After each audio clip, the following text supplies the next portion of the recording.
हज़ारा जिहड़ा वो हर लिहाज नाल अगर असां देखां तो बड़ा रिच कल्चर है इसका, बड़ा भरे दा बड़ा रजे दा कल्चर है इसका। सकाफती लिहाज नाल अगर असां देखने तो अज भी असां वो तहजीब और तमदन नज़र आती है कि जिहड़ी अज तो कई साल पहले तक ख़त्म हो गई। हुण भी असां अगर हज़ारे दे विच आने तो असां वो रस्मां वो रिवाज वो निक्के बड़े का ख्याल रखना, वो बैठक वो उजरा वो मसीतियाँ वो हर एक सिस्टम वो शादी ब्याह के फंक्शन कोई खुदा ना खास्ता कोई फौतकी उजलदी है गम है सब एक होन, कोई खुशी की गल आती है एक होन। तो ये जोड़ा कल्चर आसा ये वक्त के नाल नाल मिटता गया ख़त्म होता गया है। तो ये जी हुण नवी जनरेशन भी आती है, नवे जात कुड़ियाँ पे आते हैं, इन्हें उस तरीके नाल ज़्यादा नहीं महसूस होता, उन्हें पता नहीं चलता। लेकिन जिस तरह जुबैर भाजी और इसी तरीके नाल होर जिहड़े असां दे हज़ारे दे बुजुर्ग होन जिहड़े बड़े न असां दे, उन्होंने इन्हां रस्मां रिवाजां हुण तक जिंदा रखे दा जिंदा रखे दा। और हुण भी तुसां देखो तो ब्याह भावें अगर तुसां होटलों में करदे हो या ग्रामां दे विच रोटी देंदे हो, वो एक ही दूई दा पुछना गुछना ख्याल रखना, एक ही दूई दे मसाइल समझने डिस्कस करने बयान करने वो अज भी जिंदा न। तो असां दे जिहड़ा हज़ारे दा कल्चर है वो माशाअल्लाह हुण भी जिहड़ा बहुत सारे इलाकों की निस्बत बड़ा ज़बरदस्त है। और ये सारा क्रेडिट असां दे बुजुर्गां चुलदा है। देखो जी बड़ा सोहना तुसां दा सवाल है। हुण इसदा सिर्फ और सिर्फ असां दा इस बचाने का इस जिंदा रखने का या जी ये कल्चर आखिरी साहां विच है इस ड्रिप लाने का इसको अगे टोरने का सिर्फ और सिर्फ एक ही तरीका रह गया वो ये वे कि असां जिधर साइंस और टेक्नोलॉजी एक जिद्दत इख्तियार करती जुलदी है उस दे विच असां इस कल्चर को प्रोमोट करा। असां सोशल मीडिया ते इसका कहन के आवां तो दुनिया का भी दसा कि यार मतलब नफसा नफसी दे इस दौर दे विच जिधर कि हुण मतलब तुसां देखो कि जंगां भी जिहड़ियां वो हुण टैंकां दियां ते बारूद दियां नहीं रहियां, हुण सोशल मीडिया दे उत्ते ते मीडिया इलैक्ट्रॉनिक मीडिया उत्ते आ गईयां। जिहड़ा भी स्ट्रोंग उसी जिहड़ा भी तेज़ उसी जिहड़ा भी ताकतवर उसी वो जंग जित चुलसी। तो इसी तरीके नाल ये जिहड़ी जंग है अपनी सकाफतां बचाने दी अपने कल्चरां बचाने दी अपनी रिवायतां तहजीबां तमदनां बचाने दी वो यही है कि असां इस ते शर्म ना करां। इस उत्ते असां किसी किस्म की वो महसूस शर्मिंदगी नहीं महसूस होनी चाहिए, बल्कि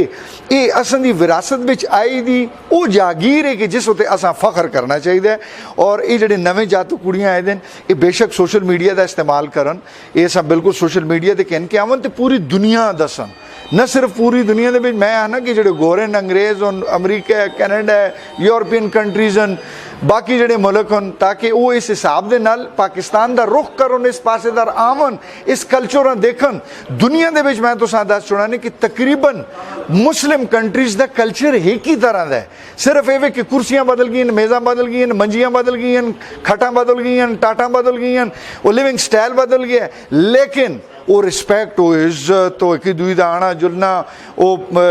बड़े आ जुलो तो खल जुलो निक्के आवन प्यार करो तो एक दूई के गम खुशी रहो।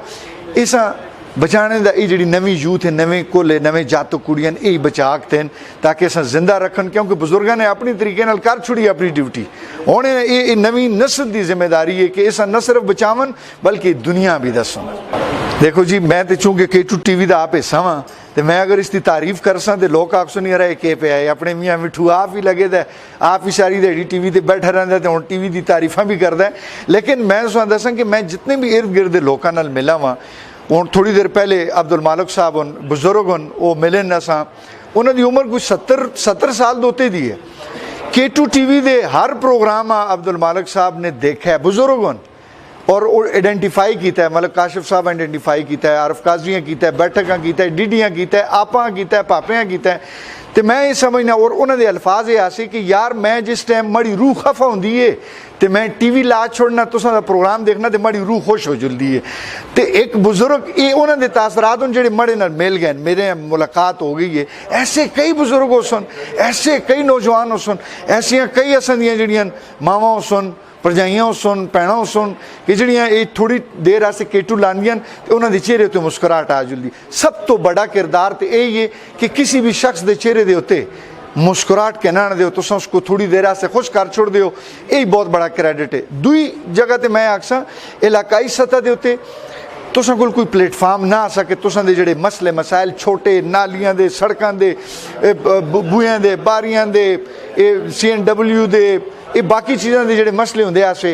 ये अगे नहीं पहुँचते आसे हुण K2 TV आ गए, शरफ साहब तुस आप भी मौजूद हो, तुसां ये पेज भी पे चलाते हो, K2 TV आस्ते भी काम करते हो, खैबर न्यूज़ आस्ते भी पे करते हो, तो तुसां ये देखो कि तुसां जिहड़ी रिपोर्ट देंदे हो उस उत्ते कितनी जल्दी अमल हो जुलदा है। अगर कोई अमल नहीं भी करता तो हुकाम बाला तक आवाज़ पहुँच जुलदी है। तो K2 TV का मिशन भी यही है कि असां ने अवामी मसाइल अगे आणना है, इस कल्चर सकाफत जिंदा रखना है, और अल्लाह पाक दे हुक्म नाल K2 TV हज़ारे दे विच माशाअल्लाह बहुत पॉपुलर है। उसकी वजह सिर्फ ये वे कि तुसां लोकां दा एतमाद है, तुसां लोकां दा प्यार है, तुसां लोकां ने इस दिल नाल रज के वेलकम किया है।